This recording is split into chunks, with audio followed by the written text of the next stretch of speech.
Susmita's audio multiverse presents Bibhutibhushan বন্দ্যোপাধ্যায়ের কবি। গল্প নয়, নিজের চোখে দেখা। তবে গল্প না বলিলে লোকে পড়িতে চায় না, তাই গল্পের আকারেই লিখিতে হইল। সিংভূম জেলার পাহাড় জঙ্গলময় স্থান পাই হাঁটিয়া বেড়াইতে বাহির হইয়াছিলাম আমি এবং সঙ্গে দুইটি বন্ধু। তবে আরেকটু খুলিয়া বলি, গোছাইয়া না বলিলে আপনাদের ঠিক ছবিটি দিতে পারিব না হয়তো। দেশের লিচুতলা ক্লাবে বসিয়া একদিন ভ্রমণের গল্প করিতেছিলাম।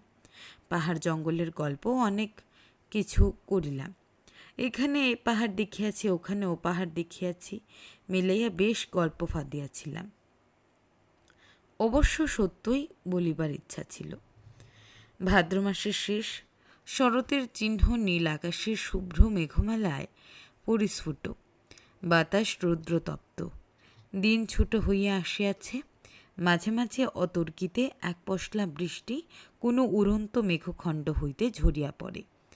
নদী তীরে কাশগুচ্ছ সর্বত্র দেখা যায়। মনমথ মুক্তার বলিলেন, এসব কোথায় ভায়া? সিংভূম জেলায়। কদ্দূর? তা হাওড়া থেকে 200 মাইল। তিনি দীর্ঘ নিঃশ্বাস ফেলিয়া বলিলেন, কখনো কিছু দেখলাম না। সাক্ষীর জেরা করতে করতে আর তালিম দিতে দিতে জীবনটা। আরেক উৎসাহী বন্ধু বলিলেন, যা বললেন মন্মথদা, রইলাম পড়ে এই গর্তে। কী বা জীবনে দেখলাম? বিভূতি দেখো কত দেশ ও বিদেশ দেখে দেখে। বলিলাম, তার আর ভাবনা কি? আমি নিয়ে যেতে রাজি আছি আপনাদের। মানে আমার সন্ধানে অল্প খরচে বেশ পাহাড় জঙ্গলের পথ দিয়ে নিয়ে যেতে আমি প্রস্তুত। কোথায়? একটা পথে আমি নিজে একবার হেঁটে গিয়েছিলাম। সবশুদ্ধ 16 মাইল রাস্তা হবে। আগাগুড়া বন্যার পাহাড়, নিবিড় নির্জন বনপথ। রেখামাইন্স স্টেশনে নেমে দক্ষিণ দিকে বনের পথ দিয়ে আবার পূবের দিকে ঘুরতে হবে। তারপর আবার উত্তরমুখে এসে সুবর্ণরেখা পার হতে হবে। সবশুদ্ধ 16-18 মাইল পথ। রাজি? মন্মথতা উৎসাহের সুরে বললেন, হ্যাঁ রাজি। দেখাও ভাই। বয়স হয়েছে, কবে হয়তো, কিন্তু তা তো হলো। আপনি হাঁটতে পারবেন এই দুর্গম বনপথে এতটা? তুমি সে পথ জানো তো? একবার গিয়েছিলাম, সুতরাং জানি। তবে সেও আজ হলো 5 বছর আগের কথা। ভালো মনে নেই। চলুন, নিয়ে যাব। সব স্থির হইয়া গেল। কি একটা ছুটি ছিল দিন 7-8 পরে। ঠিক হইল সেই ছুটিতে এখান হইতে ঝুলাঝুলি কাঁধে রওনা হইতে হইবে, সত্যকার ভবঘুরে ভ্রমণকারীদের মতো। মন্মথবাবুর বয়স 55-র কাছাকাছি। তাহাকে আবার বলিলাম, হাঁটতে পারবেন তো? গাড়ি ঘোড়া কিছু মিলবে না কিন্তু সে রাস্তায়। ভেবে দেখুন। তিনি আশ্বাস দিলেন, কিছু ভেবো না ভাইয়া। দেখো এ বুড়োর হাড়ের জোর। তোমাদের চেয়ে অনেক বেশি শক্তি আছে এখনো। কিন্তু তিনি বিপদে ফেলিয়াছিলেন আমাদিগকে পথের মধ্যে। সে কথা এখানে অবান্তর। আসল কথা যাহা বলিতে চাহিতেছি তাহাই বলিব। আজ 7-8 বছর হইয়া গেল সে ঘটনা। সে ছবি আজও আমাদের 3 জনেরই মনে জ্বলজ্বল করে।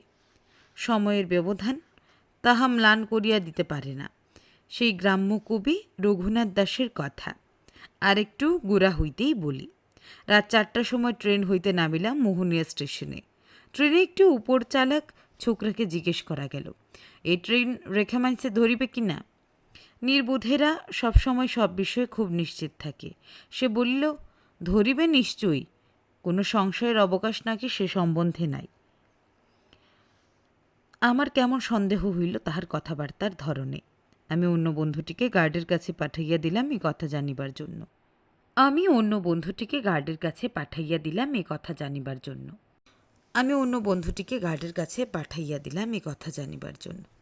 গার্ড বলিয়া দিল, ও স্টেশনে ট্রেন ধরে না। দায়িত্ব জ্ঞানহীন ছোকরার কথা শুনিয়া কাজ করিলে সেদিন একেবারে টাটা গিয়া গাড়ি থামিত। ফিরিবার ট্রেন সারাদিন মিলিত না, ভ্রমণটাই মাটি হইয়া যাইত। কেন লোকে না জানিয়া শুনিয়া এমন বাজে কথা বলে তাই ভাবি। যখন ট্রেন হইতে নামিলাম তখনও রাত্রি আছে, তবে পথ বেশ দেখা যায়। আমরা হাঁটিয়া আসিলাম রেখামাইন্স পর্যন্ত। ঠিক সে সময় ভোর হইয়া গেল। আমরা অরুণোচ্ছটার রক্ত পূর্ব দিগন্তের মহিমা অবাক হইয়া দর্শন করিলাম সুবর্ণরেখা তীরের শালবন হইতে। আরও কিছু দূর অগ্রসর হইয়া একটি অনামিকা পার্বত্য তটিনী দুই নদীর পাষাণকুলের মধ্য দিয়া কুলকুলু স্বরে ছুটিয়া চলিয়াছে। পাষাণময় তটে বর্ষার বনকুসুম ফুটিয়া আছে। নদীর ধারে ধারে বনশেফালি বৃক্ষ, দু একটি শিউলি ফুলও ফুটিয়াছে। আমি প্রস্তাব করিলাম, আসুন স্নান করা যাক এই নদীতে। মন্মথদা বলিলেন, এত সকালে? এত সকালেই নদী দেখবে যখন, স্নান করবে তখন। সুতরাং শাস্ত্রবাক্য মেনে নিয়ে এক্ষুনি স্নান করা যাক। রাস্তায় এমন সুন্দর নদী আর হয়তো মিলবে না।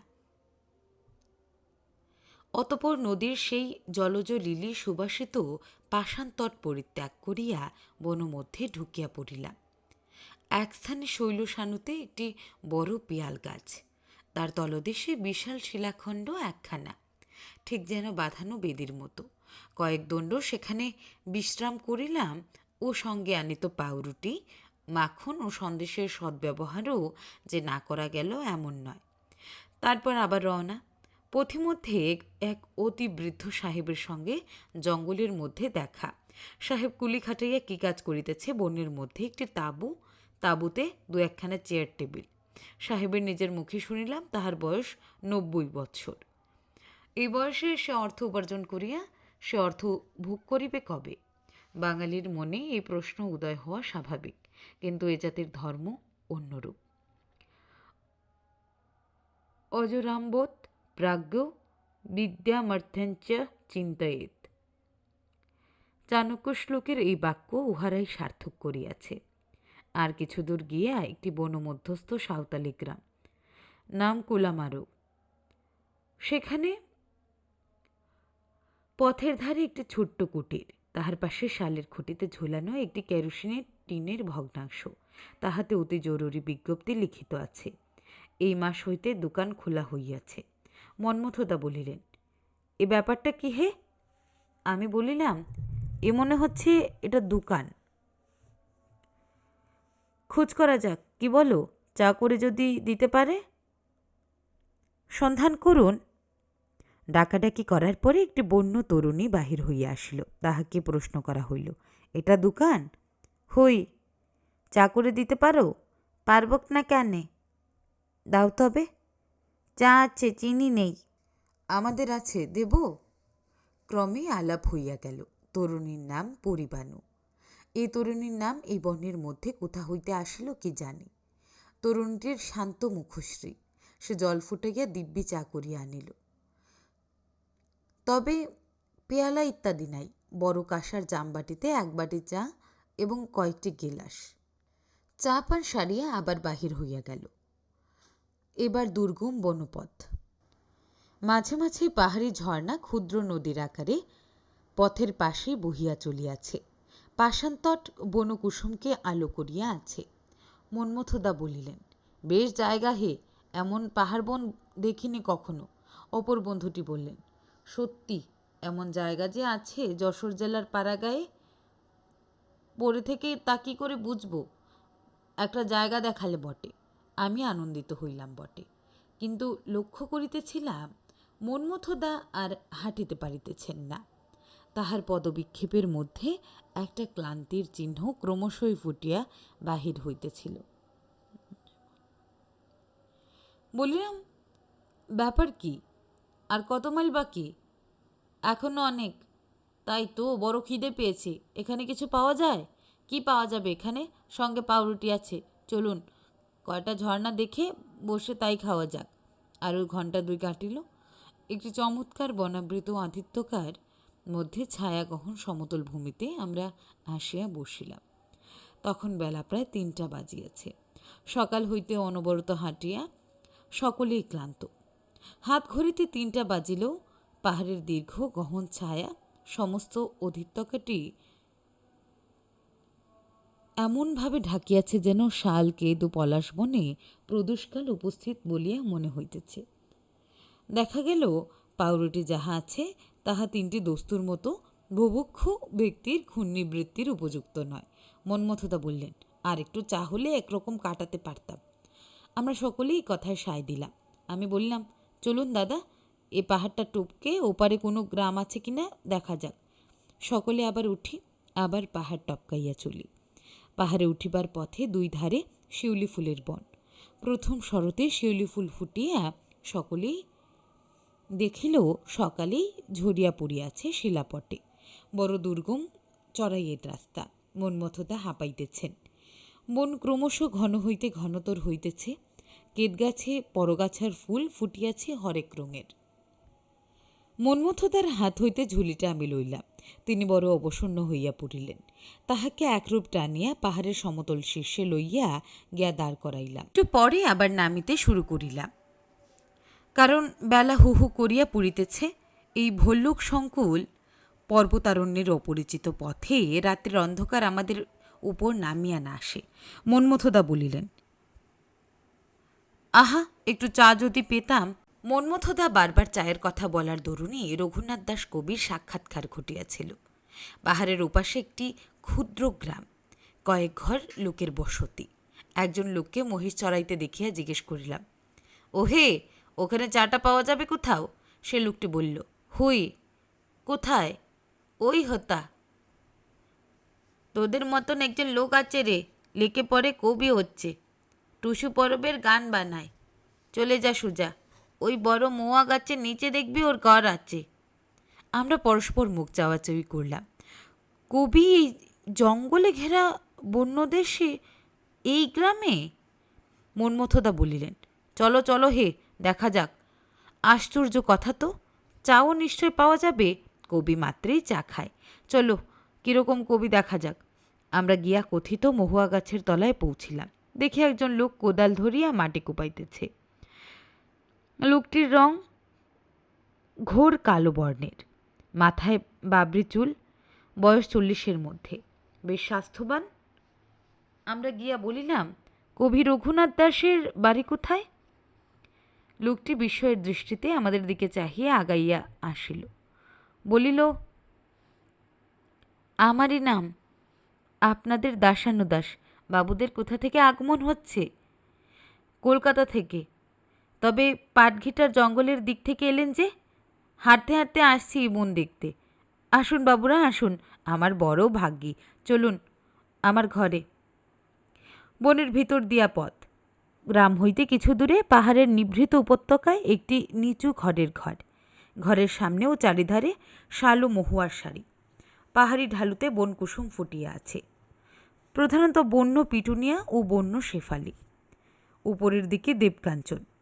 ঘরের ভিতরে ঢুকিয়াই প্রথমে চোখে পড়িল বড় বড় অক্ষরে একখানা কাগজে লিখিয়া দেওয়ালে মারা, সংসারের কোলাহল নাহি পোষে কানে, তাই ভালো লাগে মোর থাকিতে এখানে।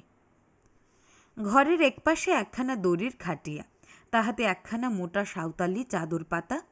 ঘরের এদিকে ওদিকে বই খাতা অত্যন্ত অগোছালোভাবে ছড়ানো। একখানা ভগবান রাধাকৃষ্ণের ছবি টাঙানো দেয়ালে।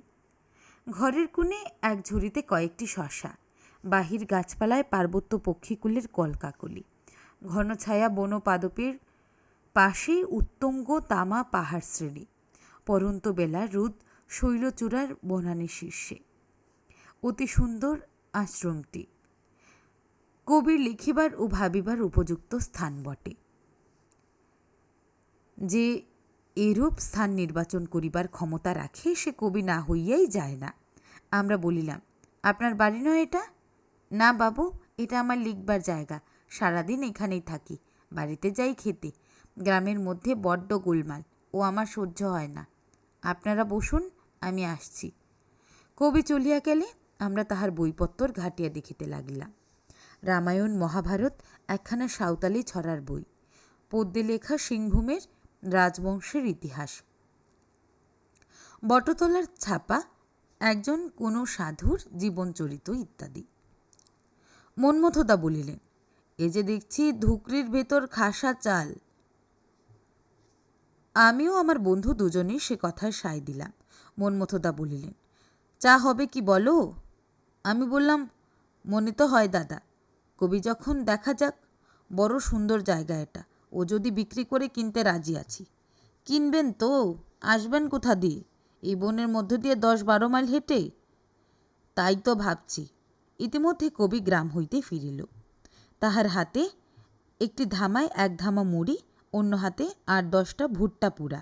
হাসি মুখে বলিল, দেরি হয়ে গেল। আমরা তাহাকে আশ্বস্ত করিলাম, কিছু দেরি হয় নাই। চায়ের সরঞ্জাম এখানেই ছিল। কবি আরেকবার গিয়া দুধ লইয়া আসিল। মুড়ি, শশা, ভুট্টা পুড়া এবং চা পর্ব মিটিবার পরে আমরা কবিকে ধরিলাম, আমাদের কবিতা পড়িয়া শুনাইতে হইবে। পরিবেশটি ছিল চমৎকার।